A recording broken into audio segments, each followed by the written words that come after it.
Welcome back to the channel. Today we're gonna talk about how passive real estate really is and how passive can you make it. You're gonna need a really good property manager.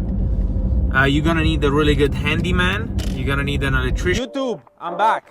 Okay. Here are a few of the projects we sold and a few of the projects we still have available. If you are planning to move all your investments towards multifamily, you want to sell that condo or that house and you want to buy something bigger, message me, I'll set you up. So I have clients that come to me and they're telling me that they talk to other people, and they're looking to invest in real estate, and they don't want too many headaches and they're looking for something passive, right? So depending on what you're gonna buy, that's gonna tell you how passive this is gonna be or not. And let me just break it down to you right now. If you think real estate is gonna be passive, you're wrong. I'm getting a phone call. Give me 1 second. So like I was saying, let me break it down to you. Real estate is not passive. If you think it's passive, you're completely wrong. You're gonna need a really good property manager. You're gonna need a really good handyman. You're gonna need an electrician, a plumber. You're gonna need people that you can trust and that you can just say, hey, I got an issue at 10 p.m. or 1 a.m. or whatever. Can you go there and check for me?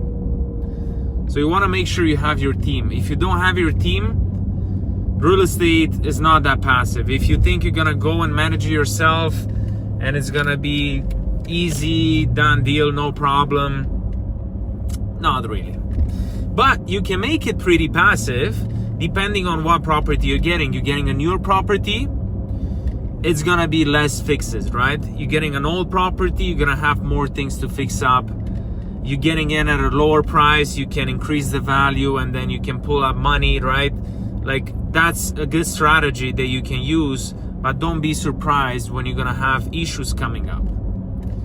So now what's very, very important here is when you're getting the property, make sure you're looking for a very good property manager if you want it to be passive.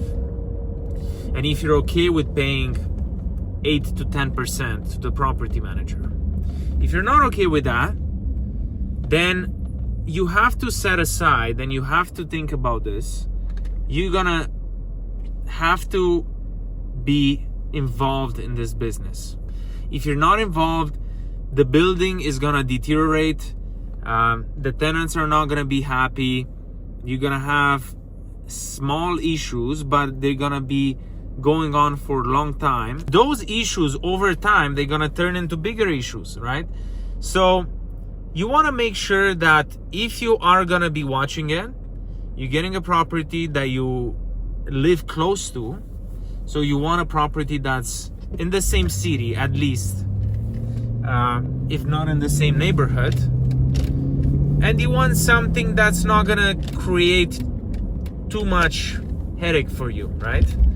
So it's very important the property you choose, but not just how old and how new it is, but also what kind of property it is. Because if you start with an Airbnb, for example, you're gonna have to manage it daily. If you do a long-term tenant, it's gonna be a few things here and there every month, right? Now, if you're getting into commercial leases are 5 years, 10 years or more, 15 years, some of them. So commercial leases, they're not gonna bother you too much, right? So it all depends what are you looking at. If you have a multifamily property with multiple doors, that's also gonna be lots of work, because as soon as you have 10 doors or more, you're gonna have issues every week or so, depending on the property. But if you have a good setup and people know where to send you the rent, they know who to contact. If they have an issue, obviously they contact you, but then you have your own people and you can just send them to the site and they can fix whatever is wrong with the house. Then you can run it through easily. But this is just a small story, just a little video for you, just for the people that are still thinking the real estate game it's passive. It's not a passive industry, and that's why actually people pick up partners, and that's why there's money partners and there's working partners, right? That's why you give to the working partner 25%, 30%, 50%, some of the people give, and then the money guy comes with the money, and then from there on you split it, and the working guy is just dealing with all those issues, and then the money guy, then it's really passive. So that's a way of making real estate passive. That's another way. If you're looking for something like that, I actually have just working people that just want to be the working partner, and then I have people that just want to be the money partner.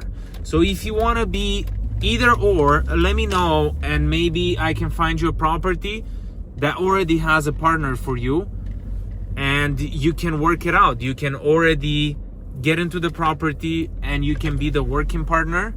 So it's gonna be easy for you to do that.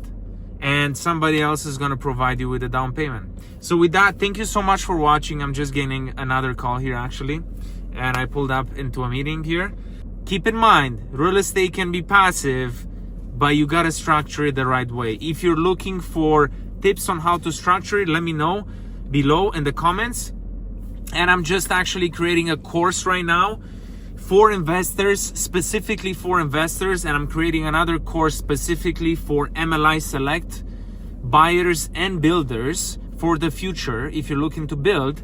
So if you want access to the pre-sale, I'm gonna give a discount here, 50% off. Send me a message below to my phone number or send me an email, and I'll put you on the pre-sale. I'm gonna give you 50% off. As soon as you're gonna do your first deal with me, you're gonna get all your money back.